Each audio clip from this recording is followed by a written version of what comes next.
The Changeling of the Guard. By V. Drake 77. Chapter 49. Cold Brew.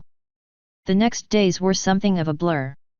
Shining Armor was able to work with the royal physician to create a shield that would provide some measure of protection from harmful elements in the air, though the doctor insisted on some additional effort being put into it to ensure the air did not become stale. That, along with untreated air, could be harmful to the returned princess's recovery.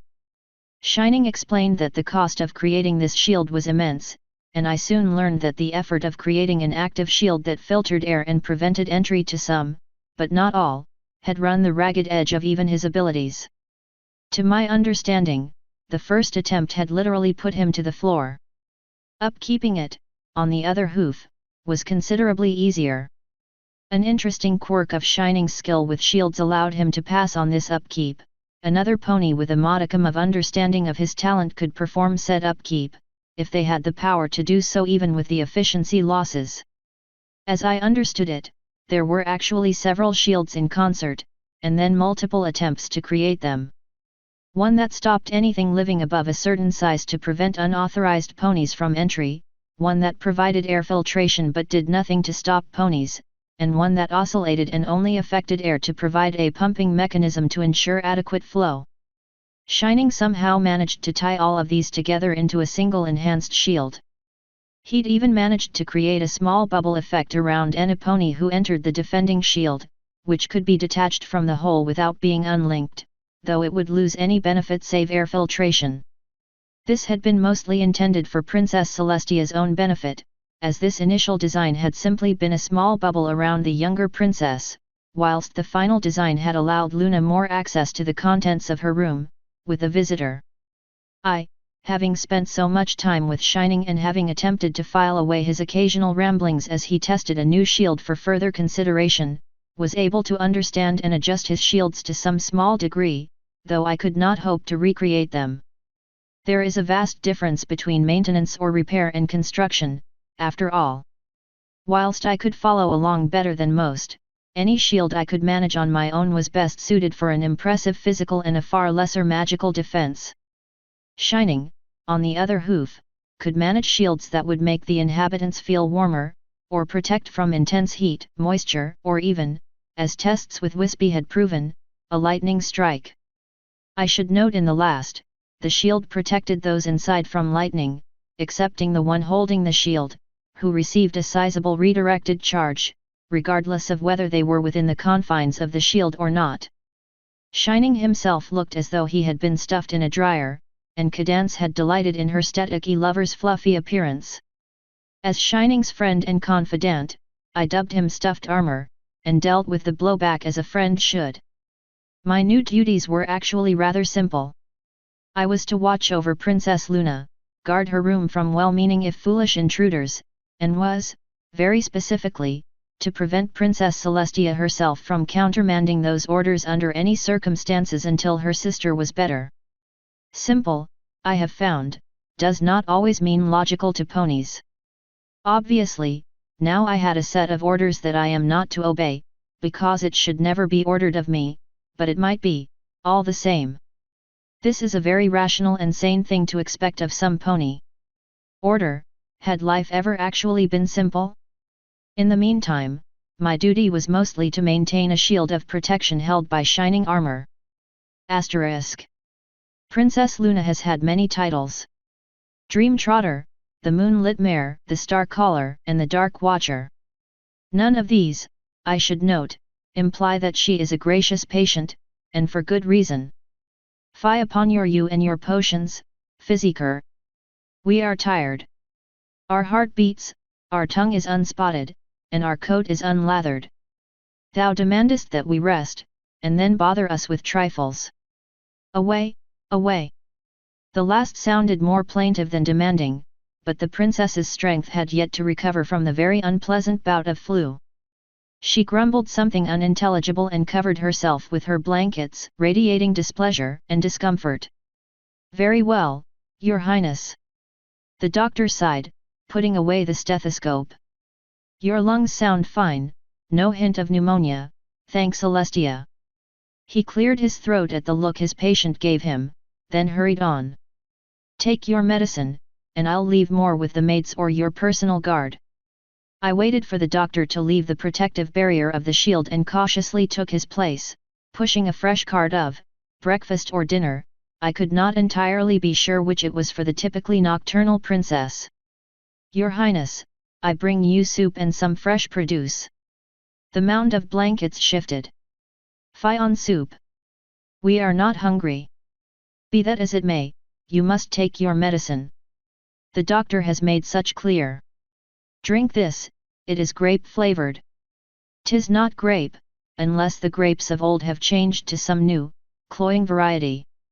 Oh, then try cherry, if cherries taste so foul 'twould be a blessing if they were scoured from Equestria. Fat. Your Highness is merely in a bad mood because medicine tastes of dishonesty and false fruit. The comforter came down at that. In our day we would have dragon scale soup, and at least that was supposed to taste like copper and lizard. The cooks have scolded young Spike enough, I doubt any would ever convince him to climb into a hot stew pot again. He used to rather enjoy swimming in, and subsequently ruining, supper. Perhaps I could convince him to donate a molt. I gave her a tight-lipped smile. At least it isn't leeches. The princess's face contorted in disgust and she shivered. Ugh! We always hated the leeches. Has that quackery been expunged? By almost every pony, Your Highness. Now, drink your soup. The doctor says it will help if you eat everything on your tray. Princesses do not pout, though she put up a convincing facade. Fie on the doctor. Thou wouldst not eat this swill. If I were ordered to do so, I certainly would. Then we do indeed order it. I calmly lifted the bowl to my lips, then drank the still steaming hot broth in one extended pull. I then ate the banana slices, and noting the cloth napkin, tore it to shreds and ate the lot of them. You are correct, that was indeed foul. I presume he did not intentionally mean the cotton napkin. Shall I get you another tray, Your Highness? The princess was staring at me, misery forgotten. A success then. You may. I shall inform the cook that your napkin is to be properly seasoned in the future. I bowed, and I caught a twinkle of something in her eye. You may. Inform her that in the future we take our napkins with honey and lemon. Her Highness's wisdom and taste are boundless. Unfortunately, there has recently been a run on lemons, and grapefruit is explicitly banned from your table for the immediate future. She bolted up in her bed, outrage evident. I noted that she swayed slightly from the sudden effort, and made ready to catch her if needed. What? What madness bans the noble grapefruit? It interferes with medication. She settled, looking annoyed. We do not even exceptionally like grapefruit. And now we want some. That is unfortunate, Your Majesty. If you would, is there anything else you would like with your meal? Something not tea, nor soup, nor other malodorous sludge. Everything is either minty, bitter, or bland. If we have one more bite of tapioca we may scream. I considered. I shall see to it, Your Highness. Asterisk. Cook Cookie was understandably displeased that I had taken it upon myself to consume the princess's entire dinner, and her annoyance was made all the more evident by the force with which she chopped the ingredients for another bowl of stew. Her mood was not improved when I mentioned the princess wished for more seasoning, which was met with the admonishment that her meals were currently designed around ease of digestion and not introducing anything that she was not already used to. This meant simple ingredients with less seasoning, and Cookie was already displeased by the hobbling of her skills. I imagined Sue Vidi would be beside himself with apoplexy at the notion of less seasoning, so perhaps I was lucky for her presence. I was banished to a small section and allowed to see to my own needs, and the order to provide something in excess of my charge's meal came to mind. I considered. Topaz had certain traditions when she was sick, such as hair of the dog and peppermint oil in a boiling pot of water. The first seemed counterproductive, the second pleasant enough, though with her hair in a bun I was no longer required to help hold it away from the boiling water. Her other tradition. I decided that one could do nicely. I found the chocolate with ease, some heavy cream, butter, and a bit of cinnamon. I cheerfully ground up the harder ingredients, doused them with honey from my own hidden flask, and mixed the entirety into one concoction that I set to simmer. By the time I was done, so too had Cookie, and she soundly tore into me that I had forgotten the single most important part of hot chocolate, placing several enormously large marshmallows into the pot. Cookie is quite possibly a genius. I could not imagine why Topaz had never done the same. I took the resulting mixture to the princess with her restored meal. I was somewhat gratified that Princess Luna downed her entire first cup with a muffled sound of true pleasure, drawn out until the mug was nearly vertical above her. The rest of her meal was quiet, but the princess cheerfully allowed me to refill her mug several more times, and ordered me to enjoy a mug or two myself. I had to admit, I do good work. Asterisk. Hooves, the buck are you doing? Patrolling, sir? I blinked rapidly. I had been less attentive than usual. I would have to correct that. The captain took a deep breath through his nostrils, eyes closed. I can see that, Corporal Hooves. Allow me to rephrase. Why the buck are you patrolling? You're supposed to be on Luna duty. Because, that is also my duty. Hooves. You are on special duty. Is special duty extra duty? Damn. Yes. I asked, hopeful that it would be allowed to be such. A wide grin split his face. Tartarus, no, it isn't. The grin vanished. You're working nights for Princess Luna. Your duty right now is to rest up and be prepared to serve appropriately when shining armor is off shift. Get your armor off, go, sleep, or rest somewhere, or, do something relaxing that you do. Dismissed. And with that, he briskly trotted off. Disappointed, I looked around the palace gardens. Topaz was teaching, and her hours would not coincide with mine. I had not purchased clay for use at home, and I had been explicitly forbidden from working off shift. What was a royal guard to do if not guarding something? I eyed one of the statues, considered its state of disrepair, and made my decision. A trip to the market, and I was ready to begin. Asterisk. I started from the bottom, working my way up. I cleansed every inch of it, doing my best to remove the ravages of time, nature, flora, and fauna alike. Moss and mildew stains were easy enough to remove. Lichen could be scraped off with a bit of care, and the occasional crack could be filled in. That was fine, until I reached the bust. There, it became more complicated, the detail more intricate. I very delicately scratched a bit of lichen away from the horn, wiping away at it with a sponge dipped in a mixture of soapy water and just a touch of vinegar. Almost done. A bit of marble crushed to a fine powder, just a bit of slime, and, perfect. The horn was done. Finally was the part I had dreaded above all others. I took a deep breath, peering at the beard. There were bits of moss, chips of material, bird detritus, and everything else in this beard, and I could scarcely believe the detail that had gone into it. I retrieved my finest pick, as this would be the greatest test of my talents. I would not damage this statue, and it would be something the princesses could be proud of again. Quite honestly, this was a masterwork of whatever sculptor had done it, and if I did damage it, I did not think Equestria would see its like again. As such, I feel that I should be given a little forgiveness for becoming quite cross when I was interrupted after several hours of work. Corporal Hooves. My sponge squeezed, letting potentially damaging amounts of vinegar dribble down the beard. I gave a grunt, catching them as fast as possible and very gingerly scraping the tip of my pick through the fine marble hairs one last time, breathing a sigh of relief. My apologies, Your Highness. How may I assist? And then I noticed a squad of my fellow guards in full armor, leveling various weapons at me. Please get down. She ordered, terse, but not angry. I began to consider that I had lost track of time, but no, Shining should still be on duty. Of course, Your Highness. I eased myself down, taking a good look at the statue. No, it was still misshapen, lopsided, and ugly, but it was still an amazing piece, and the detail was all the clearer for its new cleaning. Her tension was clear, and I was aware I had overstepped, bowing low. "Forgive me, Your Highness.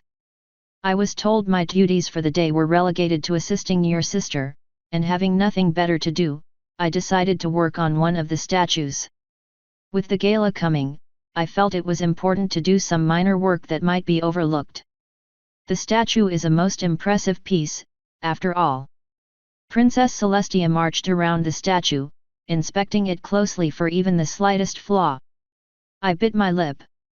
Inappropriate, true, but I had never had my work so carefully scrutinized. It seems unharmed. Better than it was, truth be told. Her stern visage softened, and she rubbed her chin thoughtfully. "Corporal, in the future, I would prefer to be advised of any future desire to repair the castle statuary, but, honestly, it's like he's here again. I think he'd have appreciated my heart attack." "Your Highness." "Nothing, nothing." She took a deep breath. "You may disperse, gentle colts. I believe all is well. Corporal, I believe shining armor is due to be replaced shortly." "Of course, Your Highness." I trotted off, giving a backwards glance at the statue. I then blinked, then peered at it more closely. A trick of the mind, I decided. I should indeed have slept. Why would the statue's taloned claw have clenched with one thumb pointed towards the sky, anyways? Asterisk. I found Shining leaving his post early, but could not begin to bring myself to be cross with him. "Shining!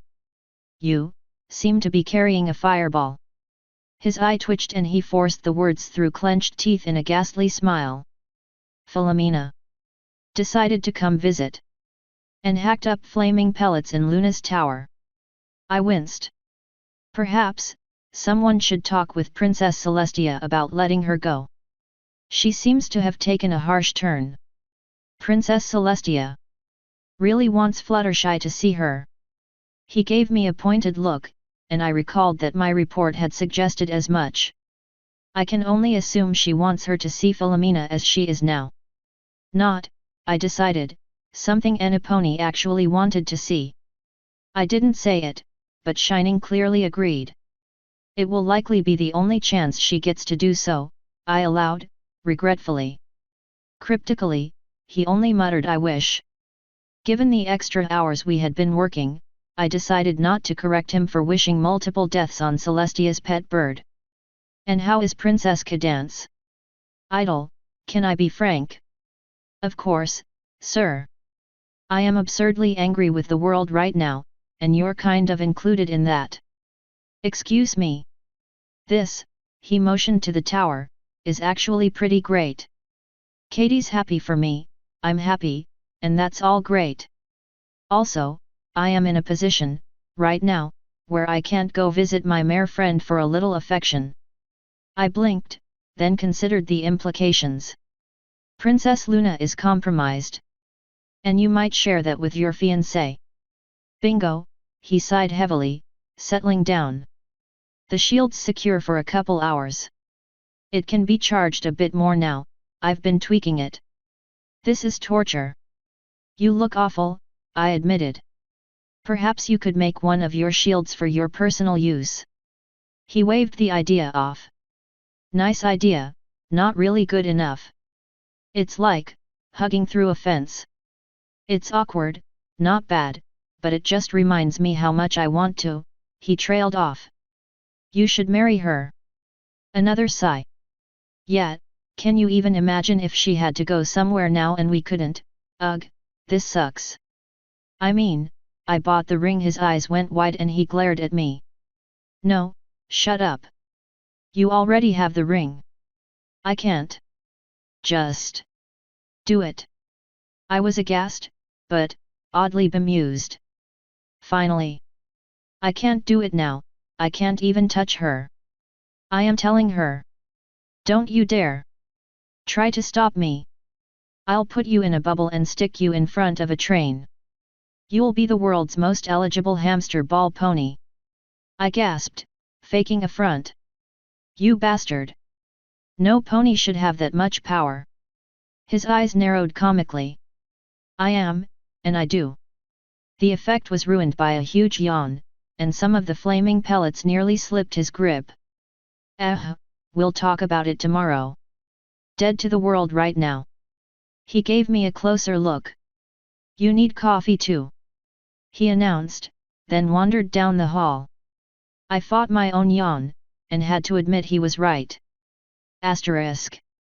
Luna had not been very talkative that shift, but had been pleased that Shining had offered her a book of ogres and oubliettes, and she was currently lost in her studies of the rules and manuals. As I understood, that was how most players began. And, as I understood it, she had asked not to be disturbed.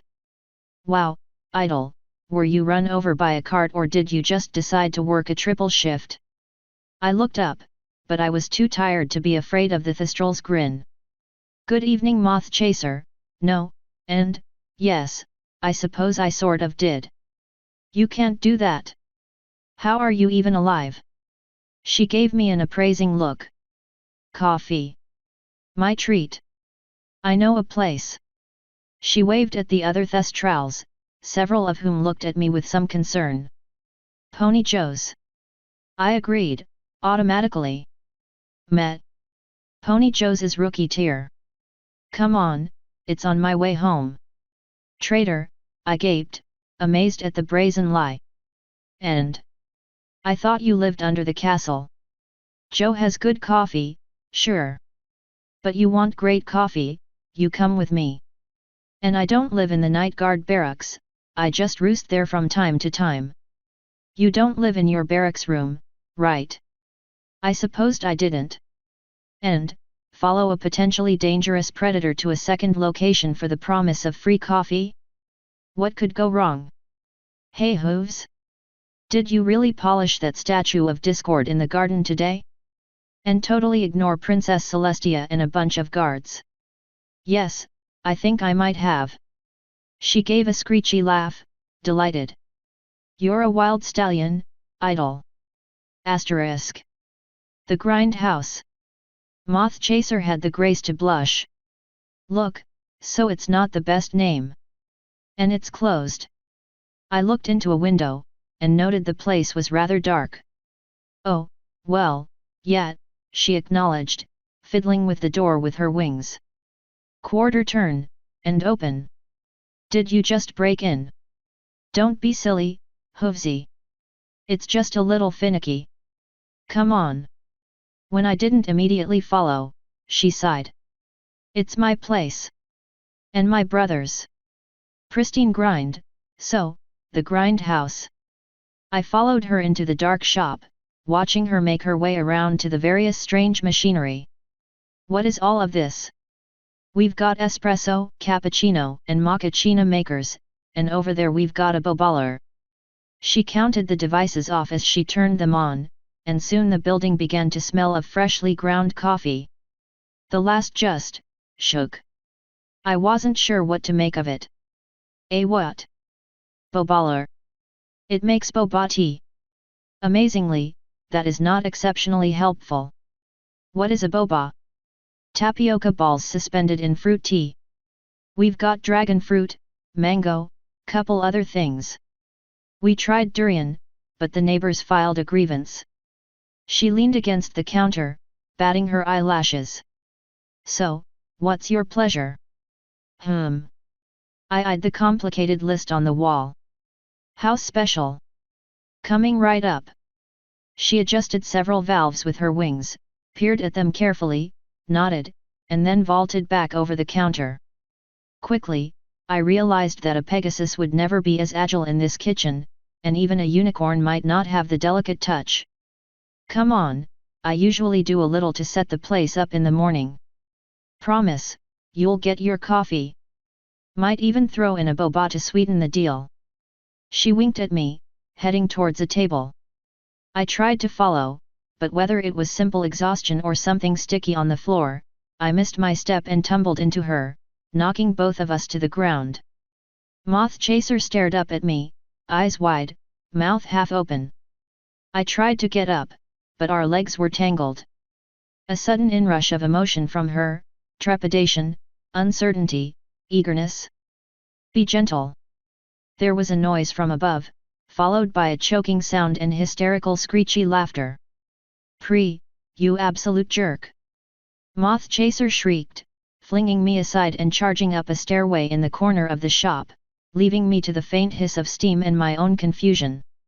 What in Tartarus had that been? Author's note. Yikes, sorry about the delay folks. Travel and all that had me wiped. Should be back in the swing of things though. Hope you're all excited for the upcoming holidays. Once again, if you like the FIC and want to support me, feel free to toss a buck in the hat. Thanks once again to all of you. If you're interested in a live reading, hit up Equinox 3141 on YouTube. And if you want to pop over to the Discord server and say hi, well here you go. Oh, and for those of you wanting more Mary. Chapter 2 of Something About Mary got posted. Enjoy! As always, comments are an author's food pellets. End author's note.